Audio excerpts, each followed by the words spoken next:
Can you hear me? Yes, sir. Okay, great. Yes. Right.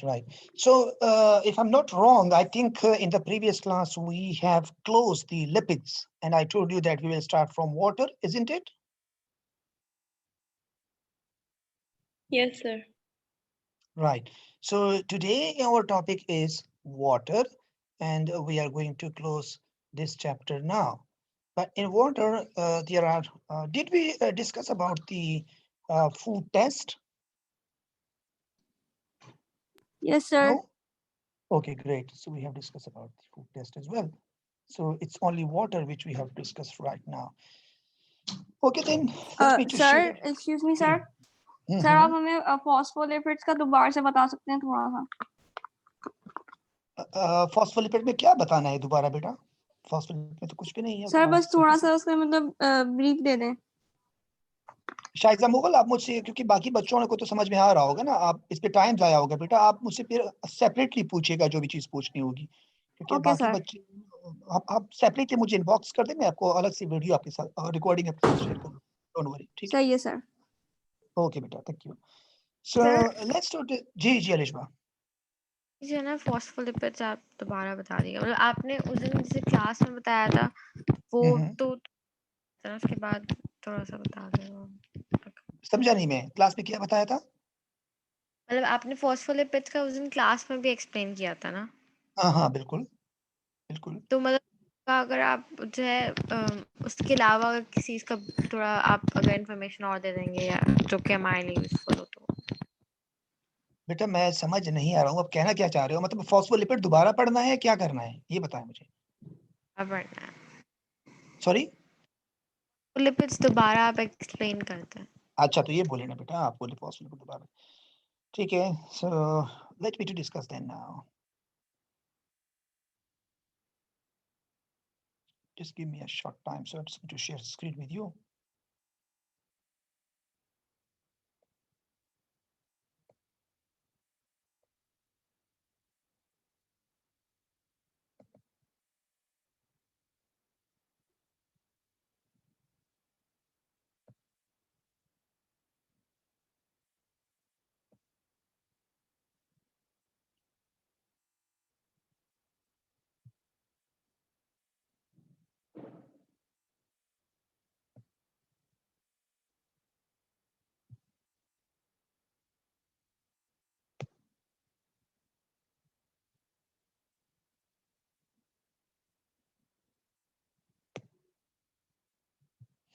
Ji beta, I'm just going to share my screen, please. So can you see my screen here? नजर आ रहा है? Yes sir Okay, ji. So please let me to discuss. This is the structure of the phospholipid molecule. A phospholipid means glycerol head with two fatty acid chain. दो fatty acid chain है, और आप देख सकते हैं कि ये fatty acid के अंदर ये जो है हाइड्रोकार्बन की एक लंबी चेन है। These are the hydrocarbon chain, और आप देख सकते हैं the ester bond, this is the glycerol, यानी मैंने बताया था तीन कार्बन होते हैं, तो CCC HHH OH के दरमियान हमने यहाँ पे बनाया क्या? Ester bond. यहाँ अगर CH2 लिखा है तो इसका एक H नीचे है, एक H पीछे है। इसी तरह इसका एक H पीछे है, इसी तरह एक H इसका ऊपर है, एक इधर है। और जैसे इन्होंने यहाँ पे ऑक्सीजन के साथ कार्बन ने बॉन्ड बनाया है, यहाँ कार्बन के साथ फॉस्फेट ऐड हुआ है। तो आप ये देखिएगा कि यहाँ इस वक्त हमारे पास दो फॉस्फोलिपिड दो फैटी एसिड के मॉलिक्यूल है, जो कि एक ग्लिसरॉल हेड के साथ जुड़ा है।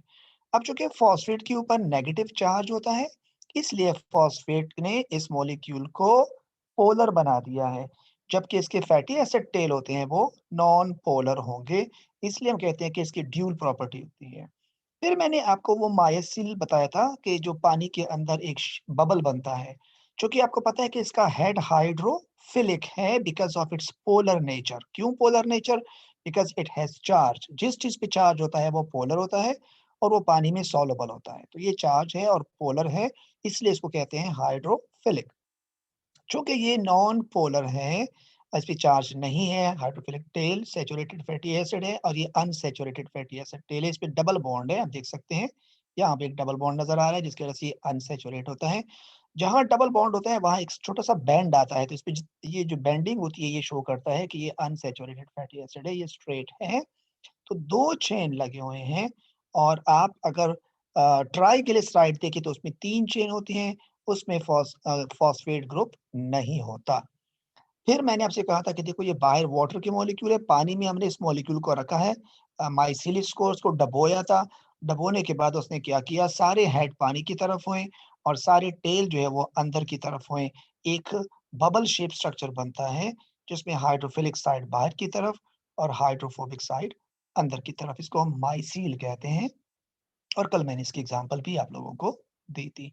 तो यही चीज़ यहाँ पर लगी लिखी हुई है, phospholipid.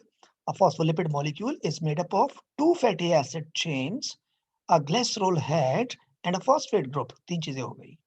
The phosphate group is attached to the glycerol head, making it polar and hydrophilic in nature. तो फॉस्फेट ग्रुप कहाँ अटैच होगा, ग्लाइसरोल के ऊपर अटैच होगा और वो इसको पोलर बना देगा और इसलिए इसको हाइड्रोफिलिक कर देगा। The fatty acid tails are hydrophobic in nature. The phospholipid molecule therefore possesses both polar and non-polar properties, and this property enable it to be an ideal molecule forming the membrane of the cell. जो हमारे cell का membrane बना होता है वो phospholipid से बना होता है, वो हम चैप्टर नंबर 3 में डिटेल में डिस्कस करेंगे इसके बाद वाले चैप्टर में, ठीक है। अच्छा, अब आगे क्या हो रहा है, when a phospholipid molecule is dropped into water, अगर phospholipid molecule पानी में डालते हैं, it tends to orient in such a way that their polar heads are grouped into a circle enclosing the non-polar hydrophobic fatty acid tail. This bubble shaped structure is called micelle. Alishba, अब आप लोगों को समझ आ गई बातें, अब कोई confusion तो नहीं है? Thank you. वेलकम। अब इस पे कुछ पूछना है मजीद, कुछ चीज समझ में नहीं आ रहे तो प्लीज पूछिएगा। इसके नोट्स मैं आपके साथ शेयर कर रहा हूँ, डोंट वरी, तो इंशाल्लाह आपको बिल्कुल आसानी हो जाएगी। और ये इससे पहले का जो मॉलिक्यूल था वो है सैचुरेटेड एंड सैचुरेटेड की डिटेल भी आपके साथ शेयर कर रहा हूँ। एंड देन आप देख सकते हैं कि ये है हमारे पास क्या चीज है, ये ट्राइग्लिसराइड है, ये ट्राइग्लिसराइड का फॉर्मूला है। मैंने बताया था, देखो ये ग्लिसरॉल है और ये फैटी एसिड है जिसकी 3 मॉलिक्यूल है, R1, R2, R3, ये है आपका एस्टर बॉन्ड जो यहाँ बना हुआ है। So these are the discussion, clear हो गया, ठीक है, great, okay. Now let's move to water now, the last topic of this chapter. So water के लिए हम जा रहे हैं आगे, ये है वाटर। और बेटा वाटर की कुछ प्रॉपर्टीज हम पढ़ने जा रहे हैं, क्या क्या प्रॉपर्टीज है वाटर के अंदर वो हम आपके साथ डिस्कस करने जा रहे हैं। तो वाटर की जो पहली प्रॉपर्टी है वो है सोलुबिलिटी, यानी पानी जो है वो हर चीज को अपने अंदर डिसॉल्व कर लेता है। मेरे ख्याल में पहली प्रॉपर्टी यही है जी, पहली प्रॉपर्टी यही है सोलुबिलिटी। तो it's dissolve each and every molecule in it very easily. क्यों? Water is a universal solvent. आप जानते हैं कि पानी एक यूनिवर्सल सॉल्वेंट है जिसमें मेजॉरिटी चीजें सॉल्युबल होती है। हम कहते हैं more than 90% of substances, that is all polar molecule and ions are soluble in water. बेटा आप जानते हैं कि पानी खुद क्या है, एक पोलर सॉल्वेंट है। जब वो पोलर सॉल्वेंट है तो उसके अंदर पोलर सॉल्यूट ही डिसॉल्व हो सकते हैं। इसलिए हम कहते हैं कि 90% चीजें जो दुनिया में जो 90% चीजें हैं वो पानी में सॉल्युबल है। तो इसका मतलब तो ये हुआ कि दुनिया में तकरीबन 90% चीजें वो है पोलर है। ऐसा नहीं है। Since we are studying biology, हम बायोलॉजी पढ़ रहे हैं और बायोलॉजी में हम उस चीजों की बात कर रहे हैं जो हमारे ब्लड में सॉल्युबल है, क्योंकि हमारे ब्लड में मोर देन 70% वाटर होता है। तो इसका मतलब है कि हमारे ब्लड में जितनी भी चीजें सॉल्युबल है या तो वो पोलर है या पोलर, आई मीन या तो वो आयंस है या वो पोलर मॉलिक्यूल है। मसलन कॉपर, मैग्नीशियम, इसके अलावा जो है जिंक हो गया, क्लोराइड हो गई, सोडियम हो गया, पोटेशियम हो गया, ये सारे आयंस है जो हमारे ब्लड में सॉल्युबल होते हैं। इसी तरह ग्लूकोज हो गया, अमाइनो एसिड हो गया जो कि हमारे रिस्पायरेशन में यूज होते हैं, ये सारे पोलर होते हैं। तो जब भी तो ये सारी चीजें हमारे ब्लड में सॉल्युबल है और सोलुबल होने की वजह से वो एक सेल से दूसरे सेल तक ट्रांसपोर्ट होते हैं ब्लड के थ्रू। क्योंकि अगर कोई चीज सोलुबल नहीं होगा तो वो स्टोर हो जाता है, वो सोलुबल, वो ट्रांसपोर्ट नहीं होता। तो चूंकि पानी ब्लड का मेजर कंपोनेंट है और ब्लड का मेजर काम क्या होता है? Transportation.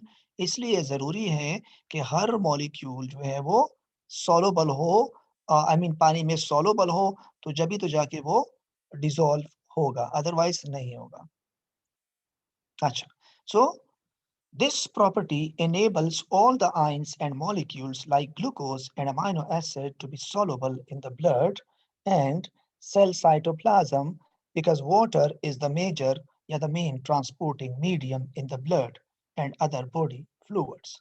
Water therefore enables the blood to transport the required ions and other polar molecules to their respective targets. बेटा ये पॉइंट क्लियर हो गया? इस पे कोई कंफ्यूजन हो तो पूछ लीजिएगा ताकि मैं दूसरी प्रॉपर्टी डिस्कस करूं।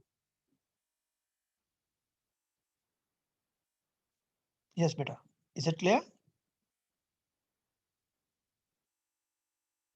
बेटा एक्नॉलेज Yes, करें sir. ना आप लोग। हाँ तो बेटा बोला करें ना। आसिफा, आपने अगर ठीक है, आपने एक्नॉलेज किया, and then Jahanzeb Ali Khan, okay fine, ठीक है, मलिहा भी कह रही है, okay. So this property has been cleared. So if somebody asks you what will be the benefit of water as a universal solvent, तो आप कह सकते हैं in the sense of biology, because most of the molecules which are used in respiration and some other processes in life processing, they are basically polar, and water is a polar molecule, major component of the blood to dissolve and transport each substance to their target cells. Right. Now the second property, मैं इसको थोड़ा सा यहाँ से आगे लेके जाऊँ, आगे डिटेल्स में मज़े में।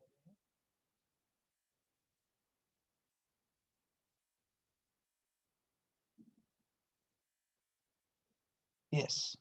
Now the next property is the thermal stability. Thermal stability का मतलब क्या होता है?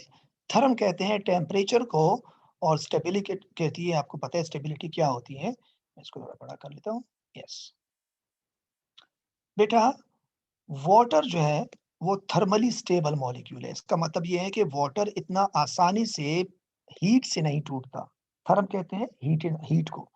आप पानी को अगर बहुत ज्यादा गर्म करोगे तो इसके बॉन्ड टूटते नहीं हैं। थर्मली बहुत स्टेबल मॉलिक्यूल है। और इसकी वजह क्या होती है कि एक तो हाइड्रोजन और ऑक्सीजन के दरमियान जो बॉन्ड होता है वो इतना मजबूत होता है कि वो हीट से कभी टूट ही नहीं सकता। उसको तोड़ने के लिए अगर आप टेम्परेचर को 2000 डिग्री कर दे, 2000 डिग्री, तब भी जाके 1 करोड़ में से पानी का सिर्फ एक मॉलिक्यूल टूटता है। तो इतने आसानी से नहीं टूटता, स्टेबल है। दूसरी बात, वाटर के अंदर हाइड्रोजन बॉन्ड्स हैं, और आपको पता है कि हाइड्रोजन बॉन्ड्स अगर से हम कहते हैं कि वीकर बॉन्ड है, लेकिन इंटर मॉलिक्यूलर बॉन्ड में सबसे मजबूत बॉन्ड है, और ये भी कंपैरेटिवली इतनी आसानी से नहीं टूटता। आपको वाटर के टेम्परेचर को 100 पे ले जाना पड़ता है, तब जाके ये बॉन्ड टूटता है। तो वाटर थर्मली स्टेबल मॉलिक्यूल होता है। तो इसलिए कह रहे हैं water is highly thermally stable molecule. It has resistance against heat. This is because of strong covalent bonds between oxygen and hydrogen in the water molecule, which are quite stronger bonds and does not break using heat energy. Acha. Even the hydrogen bonds between water molecules have enough bond energy and therefore can only be broken at 100 Celsius. So हम कहते हैं water is therefore used as a cooling agent in car radiators and other steam engines. आप देख सकते हैं, अगर other than biology की अगर बात करें तो इसका मतलब ये है कि चूंकि ये बहुत ज्यादा स्टेबल मॉलिक्यूल है, आसानी से नहीं टूटता, तो जो आपके गाड़ी का जो इंजन होता है वो कितना गर्म होता है, लेकिन आपके रेडिएटर में पानी डाला जाता है जो कि सर्कुलेट हो रहा होता है। इसी तरह स्टीम इंजन के अंदर भी वाटर भी यूज होता है। तो इसलिए हम कहते हैं कि वाटर थर्मली बड़ा स्टेबल मॉलिक्यूल है, और किसी भी लाइफ प्रोसेसेस के अंदर, जैसे फॉर एग्जांपल कोई समझो कि स्टेरिलाइजेशन का प्रोसेस है, कोई बैक्टीरिया वगैरह के अगेंस्ट, तो उसमें वाटर की जो थर्मल स्टेबिलिटी है वो इतनी ज्यादा है कि वो गर्म बहुत होगी, माइक्रो ऑर्गेनिज्म को किल कर देंगी, लेकिन पानी की फिजिकल नेचर पे या इसकी केमिकल प्रॉपर्टीज पे कोई फर्क नहीं पड़ेगा। So this is another property of the water. Are you getting? All of you? इसमें कुछ Yes, पूछना हो sir. तो पूछिए। ठीक है मलिया, थैंक यू। सो और अगर किसी को कुछ पूछना हो तो जरूर पूछिएगा। ये दो प्रॉपर्टीज हो गई, एक हो गई थर्मल स्टेबिलिटी और एक हो गई सॉल्युबिलिटी। ठीक है, और अगर आप देखिए तो दोनों में किसी न किसी हद तक हाइड्रोजन बॉन्डिंग का रोल है। अच्छा, then next property is the density of water and anomalous behavior. Density of water and anomalous behavior, इसका क्या मतलब है? ये पॉइंट थोड़ा सा कंफ्यूजिंग है, इसलिए आप सबको बहुत ज्यादा फोकस करना पड़ेगा समझने के लिए। ठीक है, तो प्लीज आप जरा इस पे फोकस करें। बेटा डेंसिटी का फॉर्मूला क्या होता है? मास अपॉन वॉल्यूम, आपके सामने लिखा हुआ है। इसका मतलब ये है, अगर हम मास बढ़ाएं और वॉल्यूम को कांस्टेंट रखें तो बताएं डेंसिटी ज्यादा होगी या कम होगी? जवाब जरा जल्दी दिया करें ताकि मुझे थोड़ा सा इनकरेज करे, ताकि मैं इसको एक्सप्लेन करूं। यार आप लोगों के पास क्या माइक नहीं है? ज्यादा आप लोग मैसेज कर रहे हो यार। मैंने पहले भी कहा था माइक रखा करो। आइंदा हर किसी के पास माइक होना चाहिए। मैं क्या हर एक को चैट करके खोल के देखूंगा और एक ही चीज में जवाब दूंगा? यार ऐसा तो ना करो बेटा। तो माइक से जवाब दिया करो प्लीज। अगर नहीं तो लगा दो, 200 रुपए का एक माइक आता है, वो तो कम से कम लगा दो। तो जाहिर सी बात है, अगर हम हाँ मास अगर बढ़ाएंगे तो डेंसिटी बढ़ेगी। अच्छा, अब अगर हम मास के बजाय वॉल्यूम की बात करें, सपोज करें अगर हम मास को कांस्टेंट रखें और चीजों को एक्सपेंड करें, फैलाएं, वॉल्यूम बढ़ाएं, तो डेंसिटी पे क्या फर्क पड़ेगा? डिक्रीज होगी। आवाज डिक्रीज होगी। ठीक है, तो इसका मतलब ये हुआ कि मास और वॉल्यूम के दरमियान, सॉरी मास और डेंसिटी के दरमियान डायरेक्ट रिलेशन है और डेंसिटी और वॉल्यूम के दरमियान इनवर्स प्रोपोर्शन है। ये बात तो समझ में आ गई सबको? ठीक है, अब ये बताइएगा जरा कि अगर मैं टेम्परेचर की बात करूं तो टेम्परेचर और वॉल्यूम के दरमियान क्या रिलेशन है? अगर मैं चीजों को गर्म करता हूं तो उनका वॉल्यूम बढ़ता है या कम होगा? बढ़ेगा इंक्रीज सर। होता है। बढ़ेगा. हाँ, एक्सपेंशन होगी ना, चीजें ज्यादा होगी। तो अगर टेम्परेचर और वॉल्यूम के दरमियान डायरेक्ट रिलेशन है, यानी टेम्परेचर ज्यादा तो वॉल्यूम भी ज्यादा, और वॉल्यूम और डेंसिटी के दरमियान इनवर्स प्रोपोर्शन है, तो फिर टेम्परेचर और डेंसिटी के दरमियान क्या रिलेशन होगा? इनवर्स। इनवर्स, क्योंकि वॉल्यूम अगर डेंसिटी का इनवर्स है तो टेम्परेचर भी डेंसिटी का इनवर्स होगा, क्योंकि वॉल्यूम और टेम्परेचर आपस में डायरेक्टली रिलेटेड हैं। तो इसलिए मैं ये कहता हूं, मैं इसको थोड़ा सा हाईलाइट कर दूं, ये देखिएगा। The equation shows that density is inversely proportional to volume and directly proportional to mass. We know that temperature is directly proportional to volume. The higher the temperature, the more expansion of matter, आप जानते हैं।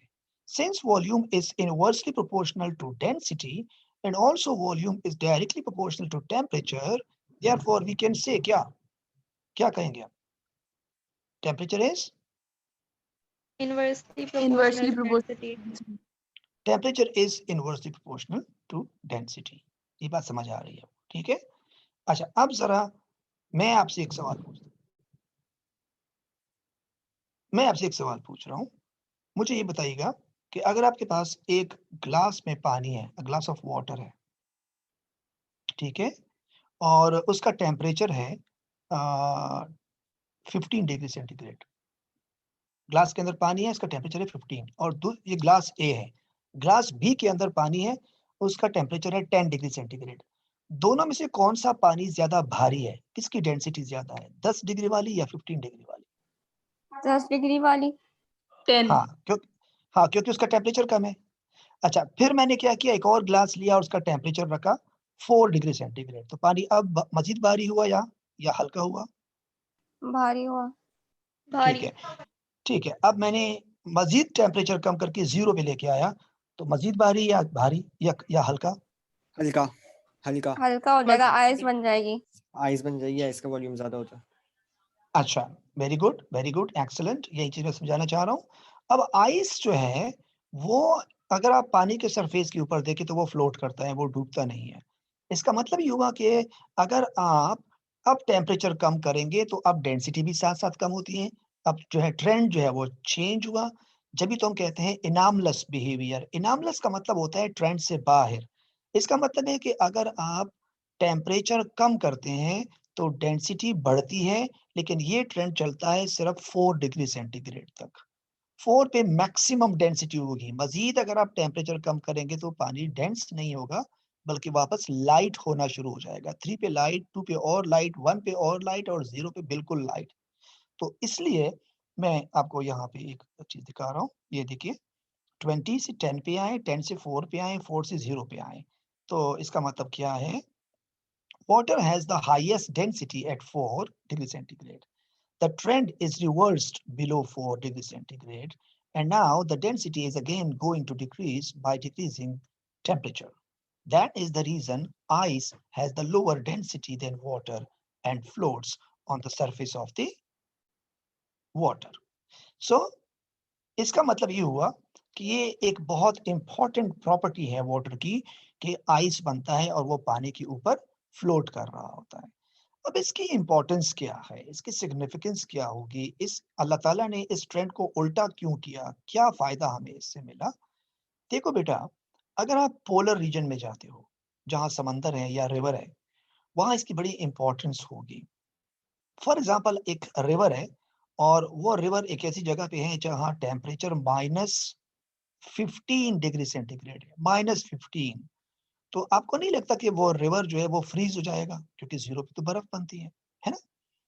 तो जब वो river fridge होगा, तो freezing जो है ना वो टॉप लेयर से होगी, ऊपर से होगी। क्योंकि जब ऊपर बर्फ़ बनती है, आइस बनती है पानी के ऊपर तो वो नीचे जा नहीं रहा होता क्योंकि उसका जो वो डेंसिटी है वो कम है। तो इसलिए जो रिवर है या सी है, वो तकरीबन 3-3, 4-4 मीटर अगर आप गहराई में जाते हैं, ऊपर से लेके नीचे तक 2-3 मीटर की बर्फ़ की बड़ी मोटी तह होती है, लेकिन उसके नीचे पानी होता है। बड़े-बड़े समंदर और रिवर में ऊपर बर्फ होती है, लोग इसके ऊपर खेलते हैं आइस गेम्स खेलते रहते हैं, लेकिन उसके नीचे जो है पानी होता है।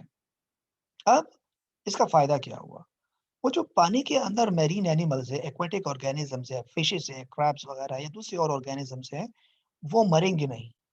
अब अगर फॉर एग्ज़ाम्पल खुदा ना ख़ास्ता आइस की डेंसिटी पानी से ज़्यादा होती, तो आइस ऊपर से बनती और नीचे जाके बॉटम में बैठती रहती और समंदर जो है वो नीचे से फ्रीज़ होना शुरू हो जाता। तो इसलिए बॉटम में जितने भी ऑर्गेनिज़म्स हैं वो सब क्लॉग हो जाते पानी के अंदर और उनकी डेथ हो जाती।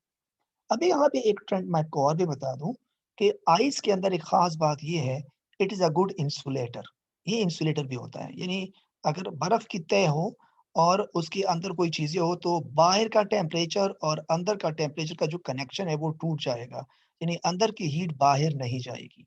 मसलन आपने ये कहा कि पोलर रीजन में समंदर है और उसके ऊपर बर्फ़ की या आइस की 3 मीटर तह लगी हुई है।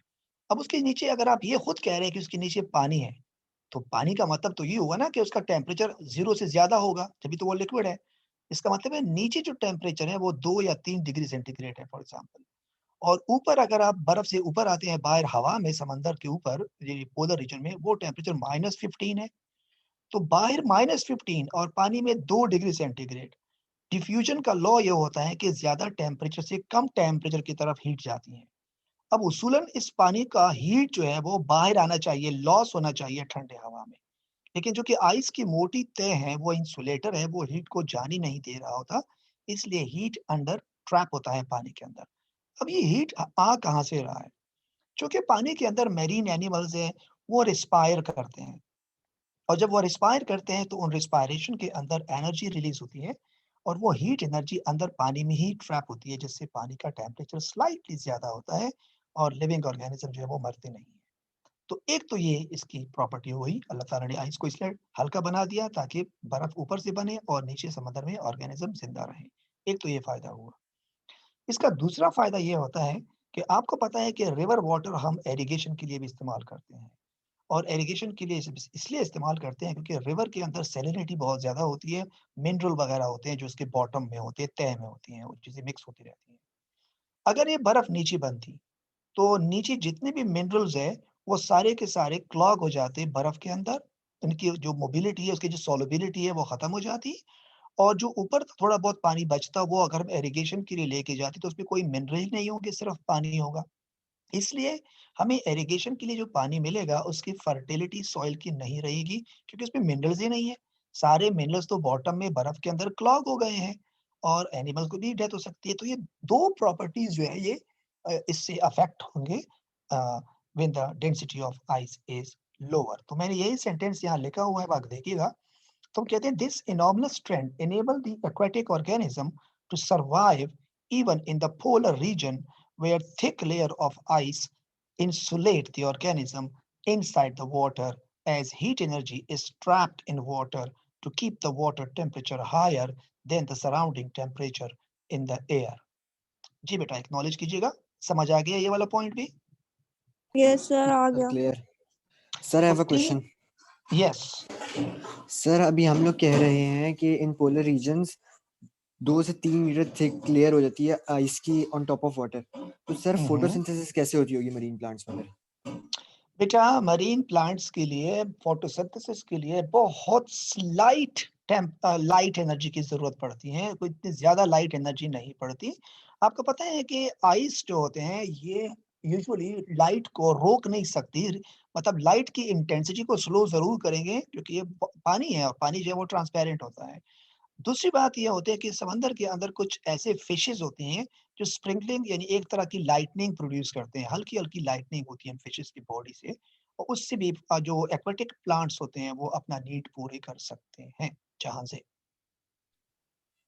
Okay sir, thank you very much. Right, तो 3 प्रॉपर्टीज आपने पढ़ी, solubility, density and enormous strength and thermal stability. पहले आपने पढ़ी थर्मल स्टेबिलिटी, फिर आपने पढ़ी डेंसिटी सॉल्युबिलिटी और फिर आपने पढ़ी डेंसिटी ऑफ वाटर। 3 प्रॉपर्टीज आपने पढ़ी।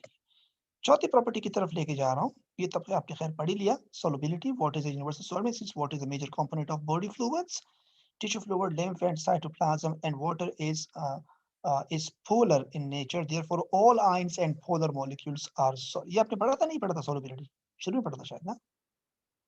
यस सर, पढ़ा है। पढ़ा था सर। ठीक है, तो आपने पहले पढ़ा था थर्मल स्टेबिलिटी, थर्मली स्टेबल होता है। फिर आपने अभी डेंसिटी पढ़ी और हाँ सॉल्युबिलिटी पढ़ी है, ठीक है। वाटर इज यूनिवर्सल सॉल्व ये पढ़ लिया था, ठीक है। अगली प्रॉपर्टी है स्पेसिफिक हीट कैपेसिटी। चले मैं थोड़ा सा आपके साथ शेयर करूं स्पेसिफिक हीट कैपेसिटी का मतलब क्या है, आप लोग जानते हो? चले इसकी डेफिनेशन तो बाद में पढ़ेंगे। जी जहां से कुछ कहना चाह रहे हो?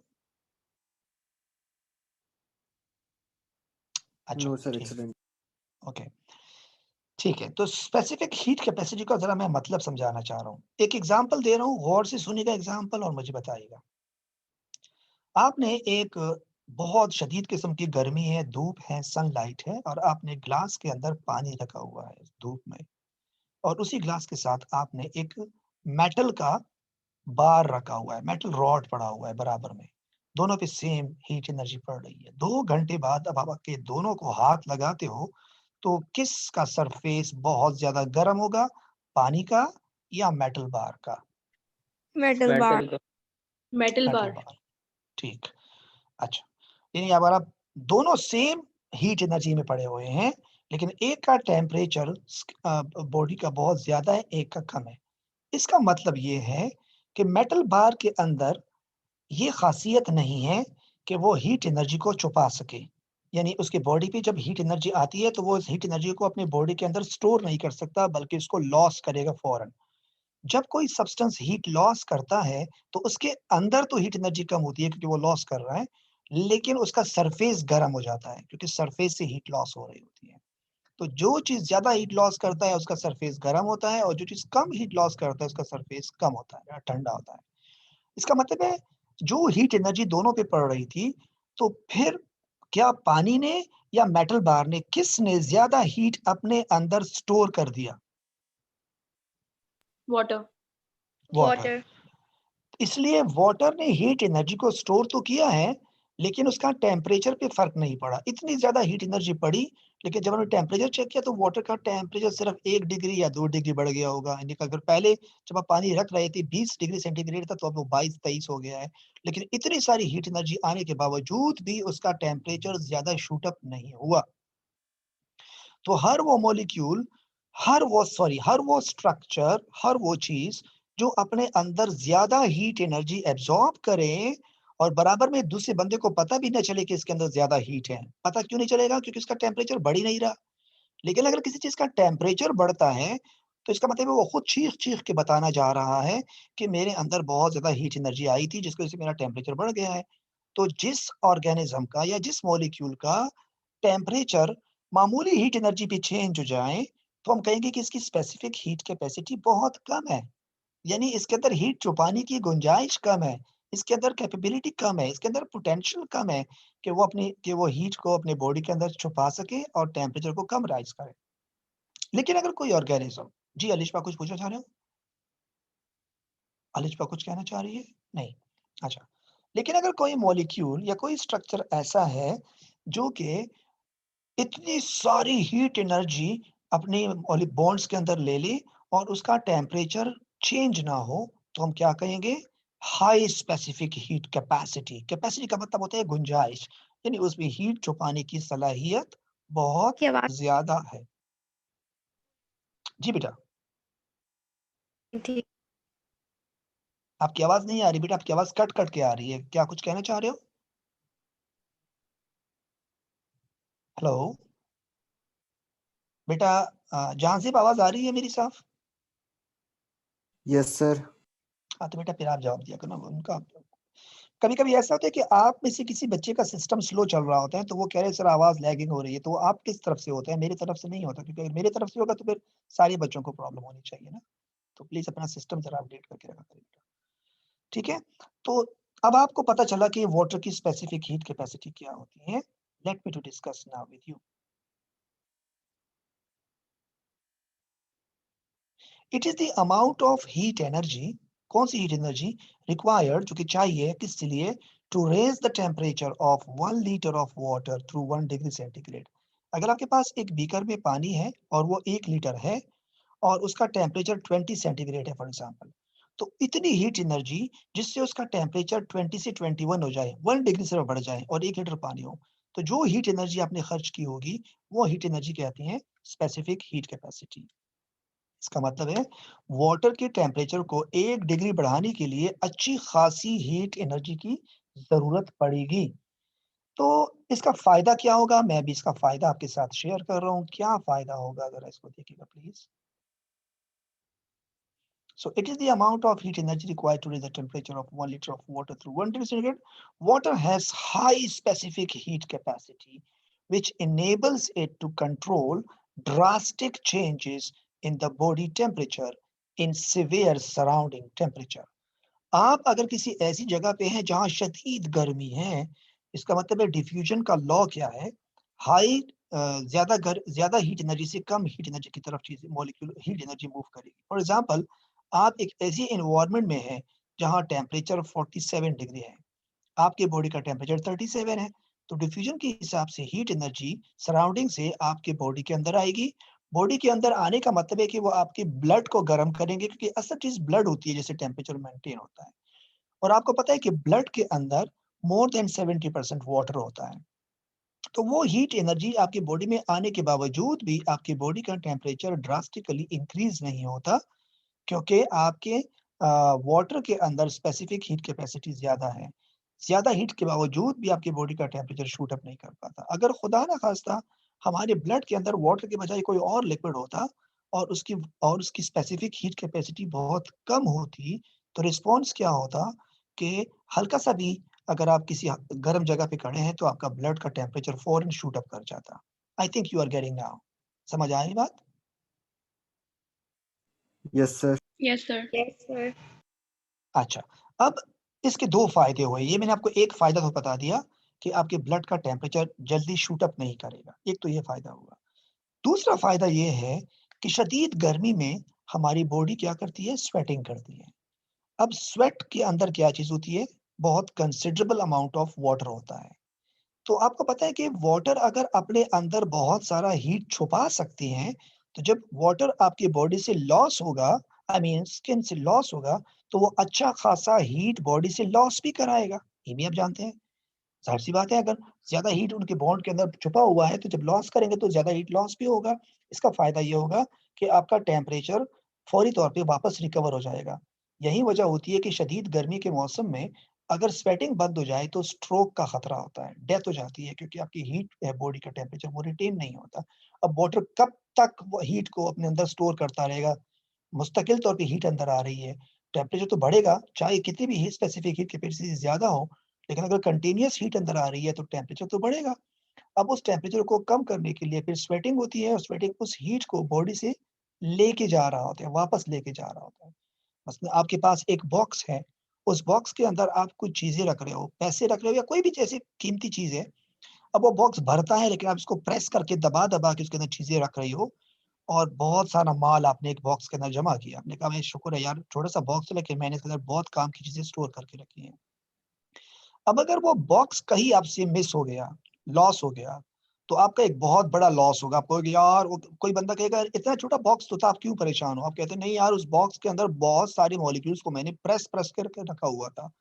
तो यही वजह होती है कि अगर आपके वाटर मॉलिक्यूल अंदर बहुत सारी हीट एनर्जी छुपा के रखती हैं, तो स्वेटिंग में वो अच्छा खासा हीट एनर्जी लॉस भी कर सकेगा और आपकी बॉडी के टेम्परेचर को मेंटेन रखेगा। आयशा इकबाल सिद्दीकी, कुछ पूछना चाह रहे हो बेटा? No sir. अच्छा, ठीक है, आपका माइक खोला हुआ था इसलिए मैंने पूछा। ठीक, सो एक तो हो गई ये बात। राइट, नाउ अब हम देख लेते हैं आगे इस पॉइंट को हम कैसे डिनोट करते हैं, कैसे डिस्कस करते हैं। लिखिएगा। Since more heat energy is trapped in the water molecule due to its high specific heat capacity, therefore, in case of sweating, a lot of heat energy will be lost because water is the major component of sweat. This plays a significant role to maintain temperature when outside temperature is very high. So we have discussed 4 properties of water. तो अब आपको समझ आना चाहिए, पहली बात क्या थी? सॉल्युबिलिटी। आप जरा मुझे बताएं, सॉल्युबिलिटी में हाइड्रोजन बॉन्डिंग का रोल था या नहीं था?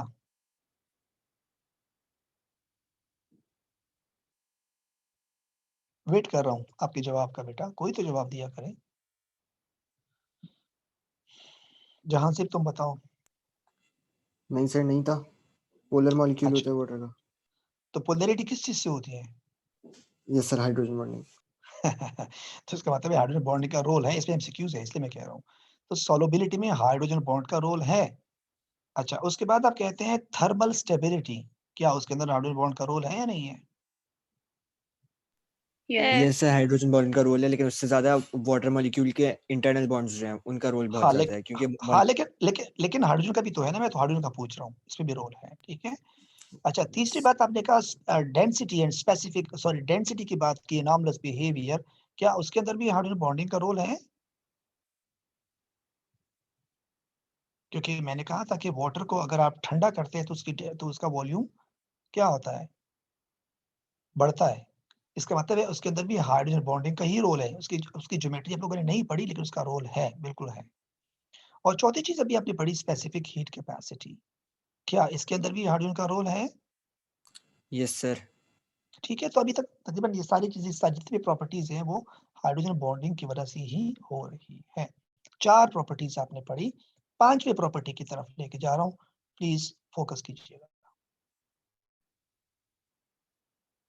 5वीं प्रॉपर्टी है हमारी कोहेजन एंड एडहेजन। क्या मतलब होता है कोहेजन और एडहेजन का, अभी आपको समझा देता हूँ। पहली बात, कोहेजन क्या है? The forces of attraction among the water molecules due to the hydrogen bonding is called cohesion or cohesive forces. आपको पता है वाटर के अंदर हाइड्रोजन बॉन्डिंग होती है और वाटर के हजारों और लाखों मॉलिक्यूल एक दूसरे के साथ ऐसे जुड़े होते हैं जैसे कि एक ट्रेन। आप अगर पानी के एक मॉलिक्यूल को खींचेंगे तो पूरा का पूरा वाटर का एक ट्रेन चलेगा। पानी के इस ट्रेन को कहते हैं कॉलम, वाटर कॉलम। कॉलम के फॉर्म में वाटर हमेशा होता है। अच्छा जी, इसका क्या इंपॉर्टेंट रोल होगा? अगर आप इसकी मिसाल मुझसे पूछें तो ये इसका इंपॉर्टेंट रोल होगा जाइलम के अंदर जो नैरो ट्यूब्स हैं वाटर प्लांट्स के अंदर। तो जाइलम के अंदर जो वाटर की ट्रांसपोर्टेशन होगी वो बहुत आसान होगी। यानी जाइलम पूरा अगर पानी से भरा हुआ है तो टॉप लेयर जो इसका जाइलम का जो टॉप होगा वो लीफ में है और जो इसका बॉटम है वो रूट में है। तो रूट से लेके लीफ तक पूरा का पूरा पानी का कॉलम आपस में कनेक्टेड है। इसलिए जब ट्रांसपायरेशन होगी, थोड़ा-सा पानी जब लीफ से लॉस होगा, तो उतना ही पानी रूट से एब्ज़ॉर्ब होगा। क्योंकि देखिए ना, लॉस ऊपर से हुआ, लेकिन उसका जो इफ़ेक्ट है वो नीचे रूट में पहुँच गया। क्यों? क्योंकि ज़ाहिर-सी बात है वो जुड़ा हुआ है, अगर वो कनेक्टेड ना होता, तो फिर ऊपर का इम्पैक्ट नीचे कैसे पहुँचता? मसलन आपके पास एक रस्सी है और उस रस्सी के एक किनारे पे आपने एक बर्तन बाँधा हुआ है और इसको एक कुएँ में डाल दिया। अब आप ऊपर से 1 मीटर रस्सी खींचते हैं, तो नीचे जो बर्तन होता है वो कुएँ में 1 मीटर ऊपर जाता है। क्यों? क्योंकि जितना आप ऊपर से खींचते हैं रस्सी उतना वो ड्रास्टिकली वो बर्तन जो है वो ऊपर आ रहा होता है। इसका मतलब ये हुआ कि वो सारा का स बर्तन और आपका हाथ रस्सी के थ्रू जुड़ा हुआ है, कनेक्टेड है आपस में। तो इसीलिए पानी भी ऐसा ही है जाइलम के अंदर। लीफ से जितना पानी लॉस होता है ऊपर थर्मल एनर्जी उसको ट्रांसपायरेशन को लॉस करा रहा होता है, उतना ही पानी जब जाइलम के अंदर मतलब रनिंग करता है ऊपर यानी जो जब जो वाटर कॉलम जाइलम के अंदर हल्का-सा मूव करता है ऊपर, तो वो नीचे से वाटर को खींच रहा होता है, कंटीन्यूअस कॉलम बना होता है। और ये किस चीज़ की वजह से होता है? कोहेजन की वजह से होता है क्योंकि वाटर के मॉलिक्यूल के अंदर आपस में कोहेजन होती है। So the force of attraction among the water molecules due to the hydrogen bonding is called cohesion or cohesive forces. अच्छा, these forces enable the water molecule to remain in the form of a column. Column के form में रहेगा. And this property of water plays important role in the transportation. So this property of water plays important in the transportation. Its transportation in the narrow tube of xylem vessel in plants from the roots to the leaves. ये बात clear होगी बेटा? इसलिए हम कहते हैं the higher Yes, sir. the higher the rate of transpiration, the higher is the rate of absorption, keeping other factors constant. अगर आप बाकी फैक्टर कांस्टेंट करेंगे तो जितना ट्रांसपायरेशन होगा ऊपर से उतना एब्जॉर्प्शन होगा, लेकिन बाकी फैक्टर से मुराद ये है कि जमीन के अंदर पानी भी मौजूद हो, ज्यादा हो और कोई दूसरे फैक्टर्स इसके ऊपर एक्ट ना करें, मतलब विल्टिंग वगैरह ना हो रहा हो, लीव्स ड्रूप आउट ना हो रहे हो, तो अगर सारी चीजें आप कांस्टेंट रखें तो जितना ट्रांसपायरेशन ज्यादा होगा उतना एब्जॉर्प्शन ज्यादा होगा क्योंकि पानी आपस में जुड़ा हुआ है। ये थी कोहेजन। अब एडहेजन क्या चीज है? एडहेजन का मतलब होता है force of attraction force of attraction between the water molecule and the surface. कोई भी सरफेस के साथ अगर वाटर बॉन्डिंग बनाता है तो उसको एडहेजन कहते हैं। मसलन आप अपना हाथ पानी के एक कंटेनर के अंदर डालते हैं, जब आप अपना हाथ बाहर निकालते हैं तो आपके हाथ के साथ पानी के बहुत सारे मॉलिक्यूल जुड़े होंगे। हाथ गीला हो जाता है, ऑफ कोर्स वेट होगा, क्योंकि उसके बाद पानी के मॉलिक्यूल अटैच होंगे। तो ये जो पानी के मॉलिक्यूल आपके हाथ के साथ अटैच है ना, ये एडहेजन है। या आप किसी ग्लास को पानी से भर दें और फिर पानी को फेंकें, तो ग्लास के अंदर जो वॉल्स है वो अभी भी गीले हैं, उसके ऊपर पानी के मॉलिक्यूल लगे हुए हैं। This is adhesion. तो एडहेजन का मतलब होता है वाटर और सरफेस के दरमियान इंटरेक्शन और कोहेजन का मतलब होता है वाटर के आपस में इंटरेक्शन। अब बेटा अगर आप जाइलम में से वाटर जा रहा है, मैं थोड़ा सा आपके साथ एक व्हाइट बोर्ड शेयर कर रहा हूँ, प्लीज फोकस कीजिएगा।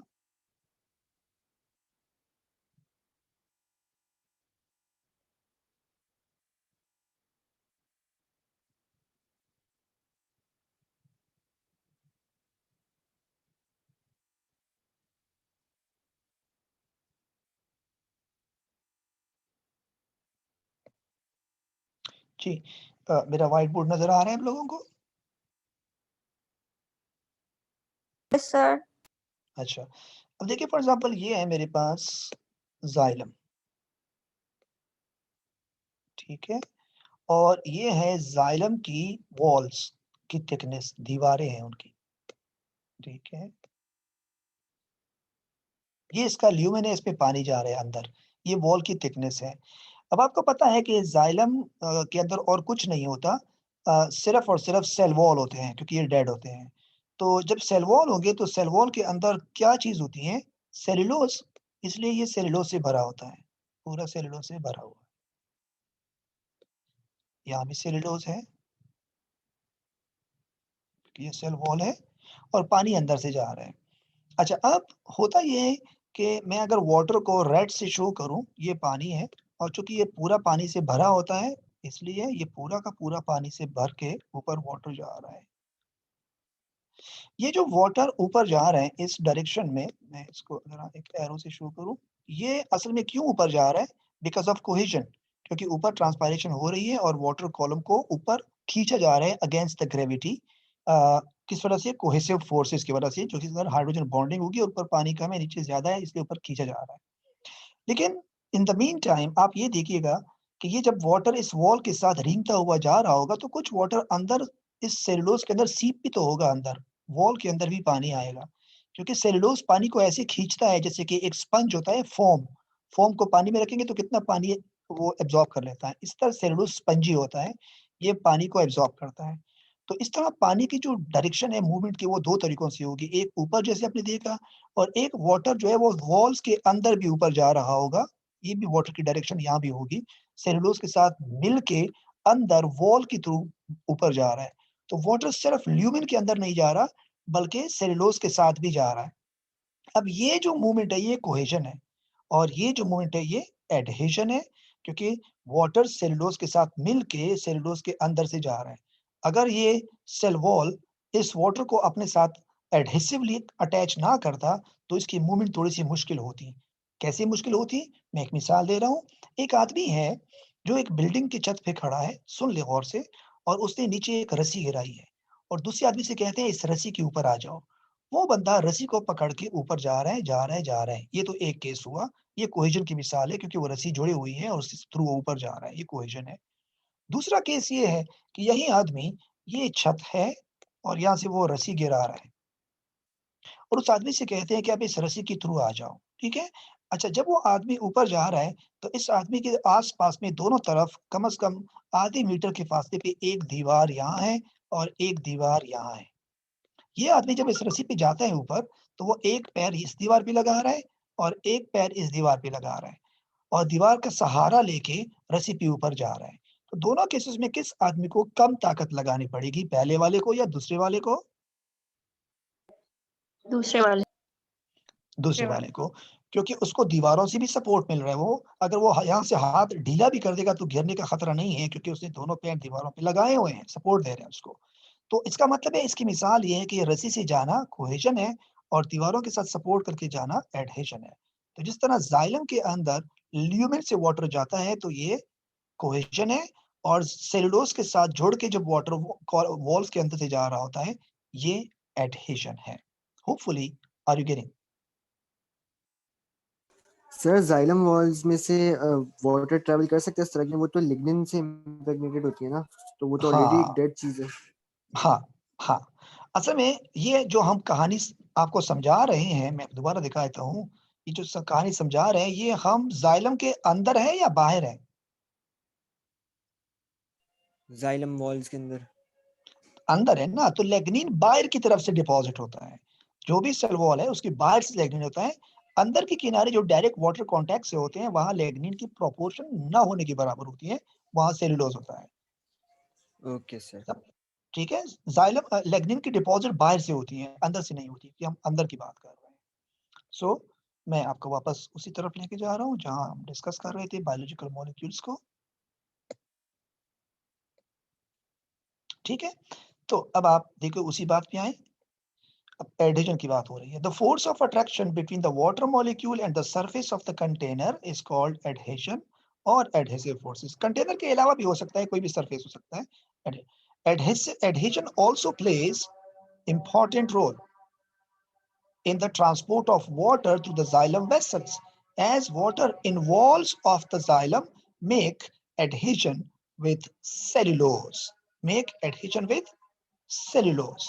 So that's the end of the not the topic. एक चीज रह गई है, लेकिन चूंकि आपका टाइम खत्म हो गया, आपकी दूसरी क्लास शायद शुरू होने वाली होगी, 4 मिनट है, इसलिए मैं इसको यहाँ क्लोज करूंगा। एक प्रॉपर्टी रह गई है जिसका नाम है सरफेस टेंशन, लेकिन वो 2-3-4 मिनट लगेगा उसको समझाने में, लेकिन अभी चूंकि टाइम बिल्कुल कम रह गया, इसलिए मैं इसको फिर नेक्स्ट क्लास में लेके जा रहा हूँ। अप टिल नाउ आपको जो भी कंफ्यूजन है प्लीज पूछिएगा। It's your turn now. No, कोई टेंशन नहीं, कोई परेशानी नहीं। दैट्स ग्रेट, ठीक हो गया। ओके देन, सी यू इंशाल्लाह in the next class. Take care बेटा, अल्लाह हाफिज।